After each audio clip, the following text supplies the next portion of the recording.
तो नायब सिंह सैनी ने पीएम मोदी से मुलाकात किया और मुलाकात के बाद बोले हैं नायब सिंह सैनी, बड़ी जानकारी, पीएम मोदी की नीतियों का लाभ मिल रहा है। इस प्रचंड जीत का श्रेय पीएम मोदी को जाता है। हरियाणा बीजेपी के सभी कार्यकर्ताओं का आभार भी सीएम सैनी ने जताया है। जिस तरह से हरियाणा में बम्पर जीत दर्ज की है और पिछले 2 बार के मुकाबले इस बार और बड़ी जीत दर्ज की है बीजेपी ने, और इसका जो श्रेय है कार्यवाहक मुख्यमंत्री नायब सैनी ने पीएम मोदी को दिया है, उनकी नीतियों को दिया है नायब सैनी ने।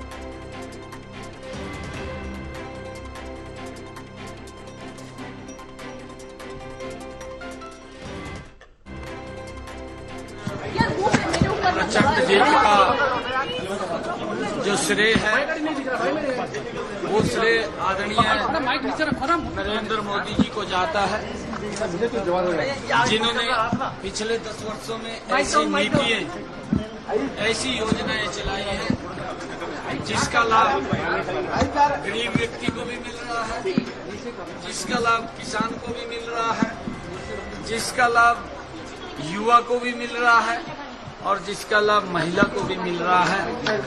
इस प्रकार की योजनाएं आदरणीय मोदी जी ने वो हर वर्ग के लिए चलाई हैं।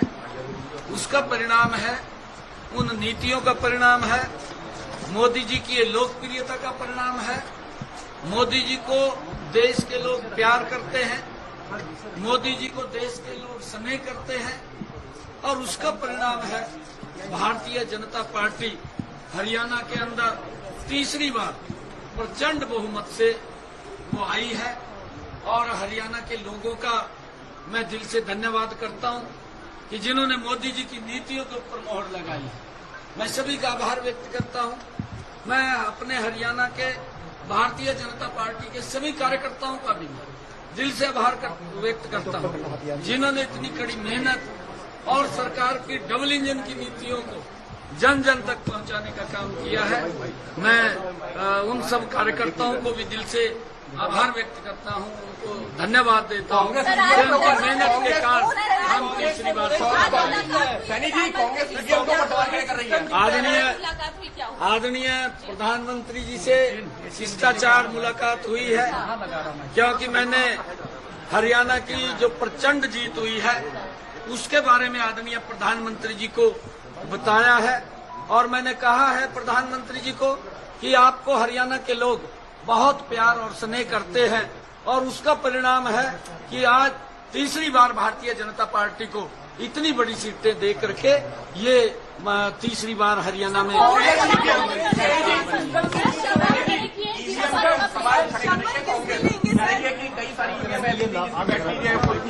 कई सारी जो हमारे पक्ष में नहीं है, शपथ किस दिन लेंगे? शपथ देखिए, जो ईवीएम के ऊपर सवाल उठाने वाले लोग हैं, मैंने 4 रोज पहले कहा था, जो यहाँ पर सर्वे की रिपोर्ट आ रही थी, उस सर्वे की रिपोर्ट के अंदर एक तरफा कांग्रेस के पक्ष में माहौल था। कांग्रेस इस प्रकार का वातावरण बना रही थी, झूठ का बवंडर खड़ा कर रही थी कि हम सत्ता के अंदर आ गए। और मैंने बार बार इस बात को कहा, मेरी कोई भी बाइट आपने देखी होगी, सुनी होगी, मैंने ये बात कही है कि हमने इतना काम किया है पिछले 10 वर्षों में आदरणीय मोदी जी के नेतृत्व में, और मुझे पूर्ण विश्वास है कि हरियाणा के अंदर तीसरी बार बहुत बड़े मैंडेट के साथ एक तरफा जीत भारतीय जनता पार्टी की होगी। और वो साबित हरियाणा के लोगों ने कर दिया है। वो जो सर्वे की रिपोर्ट थी, उस रिपोर्ट को आप लोगों के सामने है। मेरे को ये भी पूछा गया था, जब पत्रकारों ने ये पूछा था कि सर्वे ये दिखा रहे हैं, मैं कहा सर्वे की अपनी रिपोर्ट होती है, उनका अपना आंकलन होता है, मैं उसके ऊपर कुछ नहीं बोलना चाहता, परंतु मेरा भी आंकलन है, क्योंकि मेरा आंकलन ये है कि मोदी जी ने जो काम किए हैं, मुझे पता, उन्होंने गरीब के लिए 5 लाख रुपए का आयुष्मान कार्ड दिया है। आज गरीब व्यक्ति को इस बात की चिंता नहीं है कि उसके इलाज के लिए पैसा कहां से आएगा। ये सम्मान अगर कोई दे रहा है तो नरेंद्र मोदी की ही योजना है, जो गरीब व्यक्ति को संबल बनाने का काम मोदी जी कर रहे हैं। मैंने उसी आधार के ऊपर कहा था कि भारतीय जनता पार्टी बहुत बड़े मैंडेट के साथ एक तरफा जीत लेकर के आ रही है। इसका श्रेय पूरा का पूरा अगर मोदी जी को जाता है और कार्यकर्ताओं को जाता है। देखिए, इसके बारे में मुझे नहीं मालूम है। मेरे को देखिए, मेरी जो ड्यूटी थी मैंने वो पूरी की है।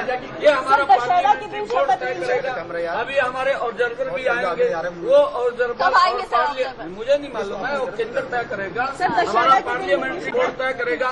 विधायक दल अपना नेता चुनेगा, किसको चुनेगा किसको नहीं चुनेगा। जिसको भी चुनेगा, हमारी पूरा का पूरा विधायक दल, हमारे यहाँ कोई किंतु परंतु तो है नहीं। हमारे यहाँ कोई ये भी नहीं कहता कि ये जो पार्लियामेंट्री बोर्ड का आदेश होगा वो सिर माथे वो मैंने कहा है कि केंद्र तय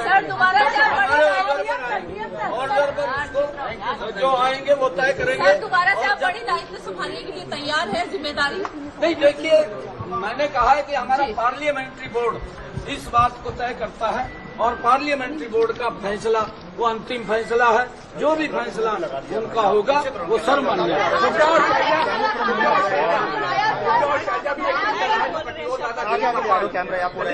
मुद्दा रहा था नहीं, देखिए डीएनए के अंदर है ये। इन्होंने कभी भी दलितों का सम्मान नहीं किया। दलितों को अपमानित करने का काम ये कांग्रेस पार्टी करती रही है और कांग्रेस ने हमेशा, आप इनका कार्यकाल देखिए, ये यहाँ से नहीं है। इन्होंने डॉक्टर भीमराव अंबेडकर जी को सम्मान नहीं दिया, उसको अपमानित करने का काम ये कांग्रेस पार्टी ने किया। जिस पवित्र संविधान की रचना डॉक्टर भीमराव अंबेडकर जी जो उसके मुखिया थे, उन्होंने उसका निर्माण किया, उस पवित्र संविधान को भी अपमानित करने का काम ये कांग्रेस पार्टी कर रही है। इन्होंने पिछले इलेक्शन के अंदर उस पवित्र संविधान की बुक उठा करके किस प्रकार का झूठ वो देश के अंदर बोलने का काम किया। मैं बार बार ये बात कह रहा था, इनका झूठ 3 जगह चला है। एक हिमाचल में चला है, एक कर्नाटक में चला है, एक तेलंगाना में चला है। और अब इनका झूठ बिकने वाला नहीं है। अब इनका झूठ राजस्थान ने ठुकरा दिया है, मध्य प्रदेश ने इनके झूठ को ठुकराया है और छत्तीसगढ़ ने इनके झूठ को ठुकराया है। अब हरियाणा के लोगों ने इनको बाहर का रास्ता दिखा दिया है। ये झूठ बोलते हैं, इनके पास झूठ से सिवाय कुछ नहीं। इनकी मंशा को, इनकी सोच को आज समझ चुके हैं कि कांग्रेस विकास की बात नहीं करती, झूठ की बात करती है। और उस अनिल विज ने कहा है कि अगर हमें मौका मिलता है तो बिल्कुल सीएम की तारीफ करेंगे, नहीं मौका मिलेगा तो झुकेंगे। अनिल विज हमारे नेता हैं जी, हमारे नेता हैं। वो अगर उन्होंने कुछ कहा है तो वो हमारे नेता बोल सकते हैं। आज आपकी और किससे मुलाकात हुई है प्रधानमंत्री से आपकी? मैं आपको बताऊंगा। मेरी सभी उच्च लीडरशिप का मैं धन्यवाद करना चाहूंगा, क्योंकि उन्होंने हमें संभाला है। उन्होंने आकर के हरियाणा के अंदर सभी हमारी बड़ी उच्च लीडरशिप ने, चाहे माननीय अमित शाह जी हैं, चाहे आदरणीय जगत प्रकाश नड्डा जी हैं, आदरणीय ठाकुर राजनाथ सिंह जी हैं, हमारे धर्मेंद्र प्रधान जी हैं, हमारे विप्लव कुमार देव जी हैं, हमारे सुरेंद्र नागर जी हैं और हमारे सतीश पूनिया जी हैं। हमारी जो केंद्रीय उच्च लीडरशिप है उन्होंने हमें संभाला है और हमारे इलेक्शन को गति देने का काम उन्होंने किया है। और जो मोदी जी की नीतियां हैं उनको एक मजबूती से नीचे तक पहुंचाने का काम किया है। हम सबको मिलकर के उनका धन्यवाद है। मेरे गोहाना की जलेबी बड़ी फेमस है, परंतु जो व्यक्ति ने प्रेजेंट किया है कि उसकी फैक्ट्री लगे जलेबी को बड़ी राजनीति। जलेबी हमारे हरियाणा में कई प्रकार की, एक बारीक जलेबी भी होती है, एक मीडियम जलेबी भी होती है, एक ये गोहाना की ये भी ऐतिहासिक जलेबी है। परंतु ऐसा हमारी जो हरियाणा का कल्चर है, हरियाणा की हमारी संस्कृति है, हमारे हरियाणा का जो खान पान है अलग अलग क्षेत्र में अलग अलग है। कहीं की बर्फी फेमस है, कहीं की अमृति फेमस है, कहीं का घेवर फेमस है, कहीं का हमारा जो घेवर के साथ साथ भिरनी है वो फेमस है। परंतु उनको तो ये मालूम ही नहीं है कि ये चीजें भी फेमस है। वो तो किसी ने उनकी गाड़ी में एक डब्बा रख दिया और डब्बा रखा तो उन्होंने देखा कि इतनी बड़ी जलेबी यहाँ बनती है। तो उसको लेकर के वो मुकाबले हुए हैं थोड़े, उनको मालूम नहीं था। जब कल शुरू हुई थी तो पवन खेड़ा ने कहा था कि प्रधानमंत्री नरेंद्र मोदी और गृह मंत्री अमित शाह के यहाँ जलेबियां भिजवाई जाएगी।